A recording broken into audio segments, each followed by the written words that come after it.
Assalamualaikum warahmatullahi wabarakatuh. Kita awali pertemuan kita dengan basmalah. Bismillahirrahmanirrahim. Alhamdulillahirabbil alamin. Alhamdulillahilladzi at'amana wa saqana wa ja'alana minal muslimin.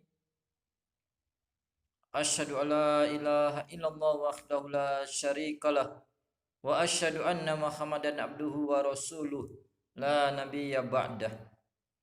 Allahumma shalli ala Muhammad wa ala ali Muhammad kama shallaita ala Ibrahim wa ala ali Ibrahim wa barik ala Muhammad wa ala ali Muhammad kama barakta ala Ibrahim wa ala ali Ibrahim fil alamin innaka Hamidum Majid. Insyaallah pada channel kali ini kita akan membahas tentang khairul tarafi syifa Al-Quran. Terapi adalah suatu metode, suatu cara untuk memperoleh hasil, yakni terapi Al-Quran.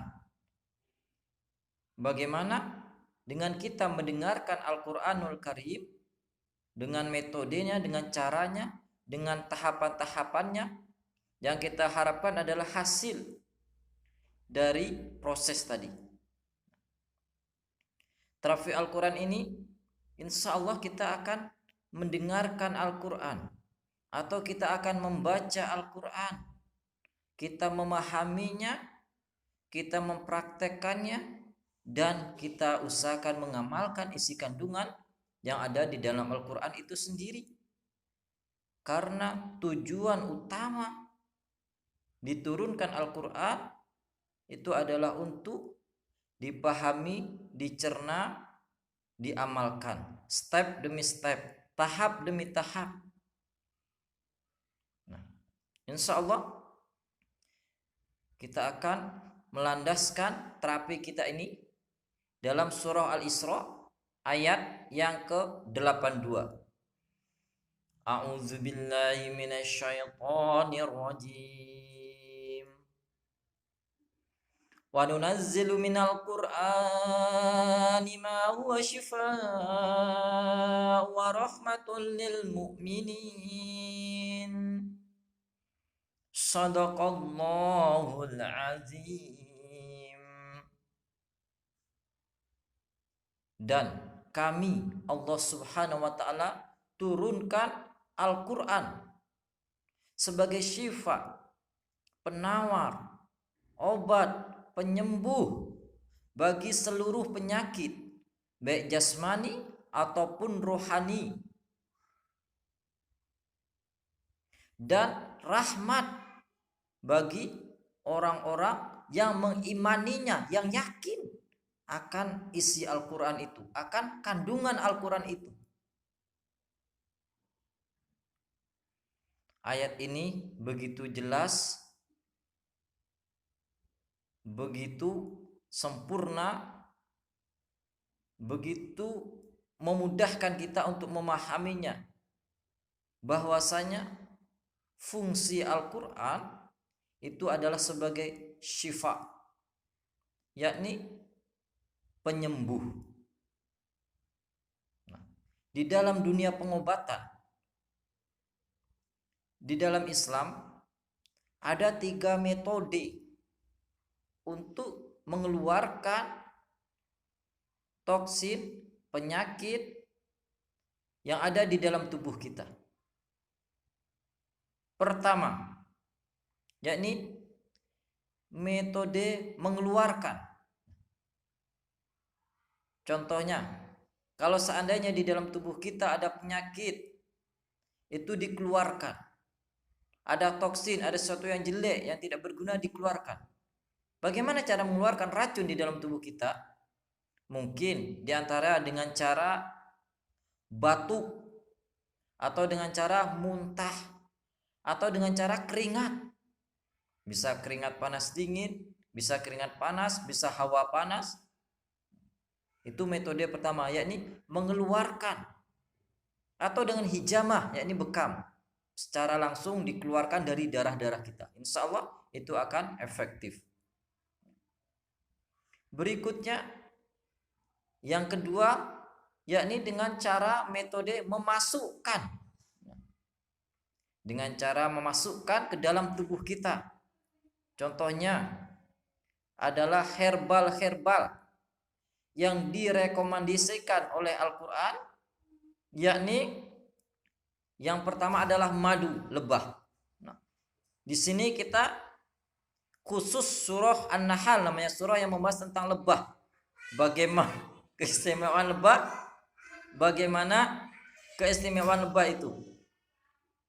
Dan apapun hikmah lebah diciptakan, baik dia mencari makannya, bagaimana kekompakan lebah itu, bagaimana hasil dari lebah itu, apa aja yang dicari oleh lebah itu dijelaskan secara terperinci di dalam surah An-Nahl, yaitu surah membahas tentang lebah. Ada juga wattini wa zaitun, buah tin dan buah zaitun, dan ada juga daun bidara dan lain sebagainya. Nah, itu memasukkan. Jadi kita konsumsi, bisa kita konsumsi, kita minum secara langsung, atau kita campur dengan yang lainnya, mungkin dengan air putih, madu kita campur dengan air hangat. Itu caranya kita masukkan. Dan ada juga pengobatan yang ketiga, yakni dengan cara metode sistem. Sistem artinya mengembalikan sesuatu pada tempatnya. Jadi di dalam tubuh kita Allah rancang sedemikian mungkin sehingga kita seimbang. Sistem-sistem yang ada di dalam tubuh kita, manusia ini seimbang. Nah, ketika sistem itu rusak atau bergeser dari tempatnya, maka akan terjadi sebuah penyakit. Nah, oleh karena itu ada khusus namanya memperbaiki sistem yang ada di dalam tubuh kita.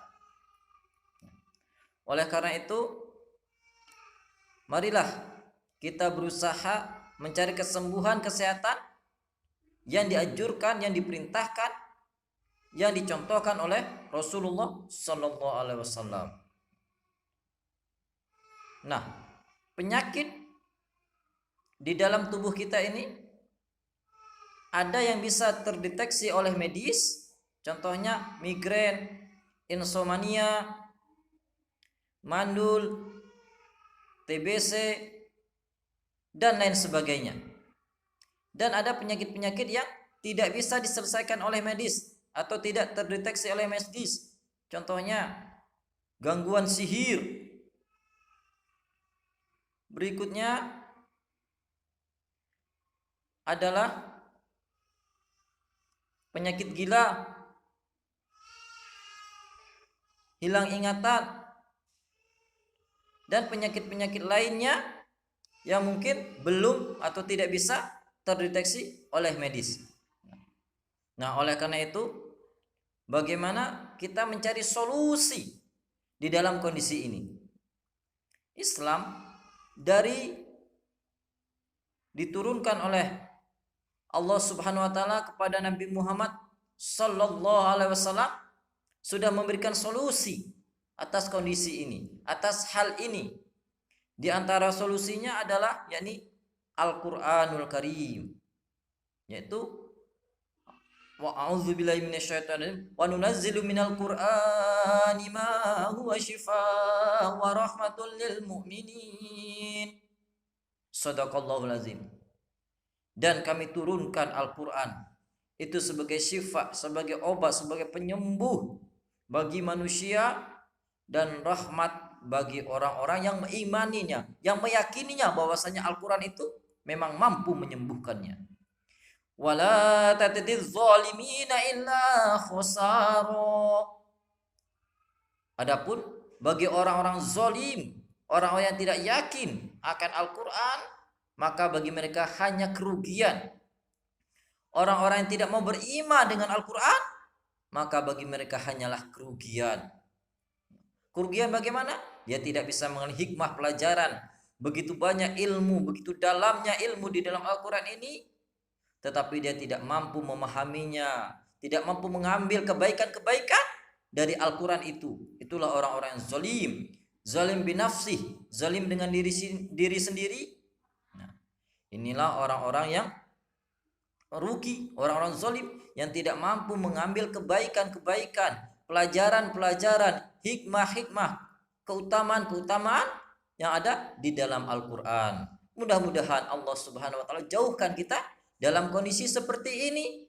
Tetapi Allah mudahkan kita hendaknya senantiasa mengambil hikmah, pelajaran, ikhtibar, bisa mengamalkan, memahami dan mendakwahkan Al-Qur'an ini dengan isinya, baik mendakwahkan, menyampaikan dengan lisan kita, lidah kita, baik kita mendakwahkan, menyampaikannya dengan perbuatan kita, atau kita mendakwahkan, menyampaikannya dengan kekuasaan yang kita miliki. Nah, oleh karena itu mudah-mudahan Allah Subhanahu wa taala senantiasa membimbing kita, senantiasa memberi hidayah, taufik, inayahnya kepada kita untuk senantiasa Allah mudahkan untuk mengamalkan Al-Qur'an dengan lisan kita, yakni dengan membaca Al-Qur'an semampu kita.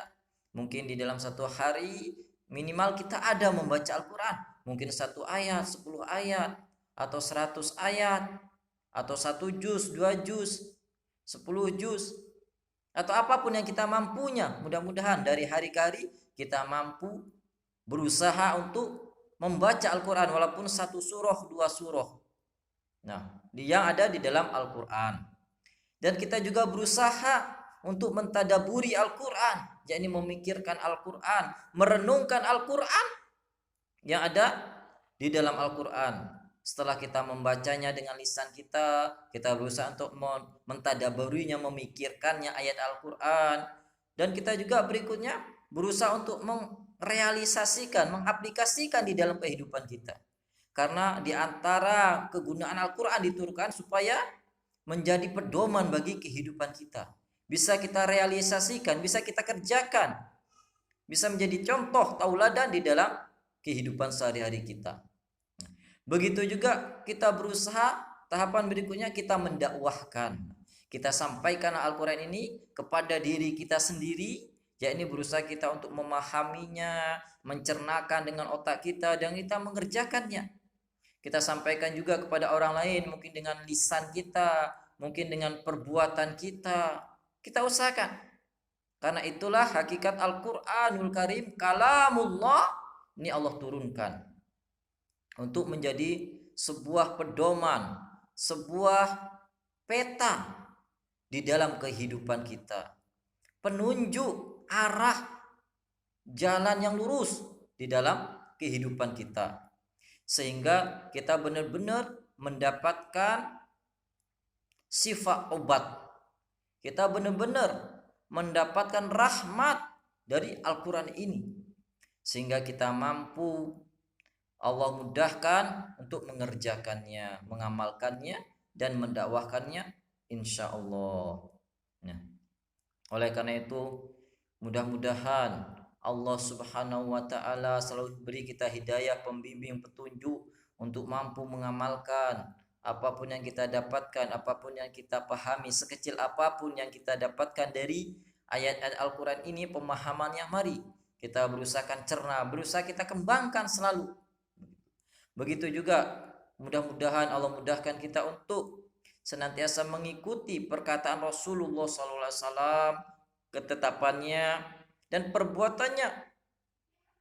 Nah, begitu juga berusaha, mudah-mudahan seumur hidup kita, sisa-sisa umur yang masih Allah berikan kepada kita, kita gunakan untuk senantiasa berkumpul, mendekatkan diri kepada orang-orang yang berusaha untuk mendekatkan kepada Al-Qur'an. Kita berusaha untuk senantiasa untuk mengerjakan Al-Qur'an, insyaallah. Kita tutupkan alhamdulillahirabbil alamin. Doa kafatul ya, doa ini, Allahumma rahamna bil Qur'an waj'alhu lana imama wa nura wa huda wa rahmah. Allahumma zakirna minhu ma nasina wa 'allimna minhu ma jahilna warzuqna tilawatahu آناء الليل وأطراف النهار وجعله لنا حجة يا رب العالمين. Kita tutup alhamdulillah alamin wa qul subhanakallahumma wa bihamdika asyhadu an la ilaha illa anta astaghfiruka wa atubu ilaik. Assalamualaikum warahmatullahi wabarakatuh.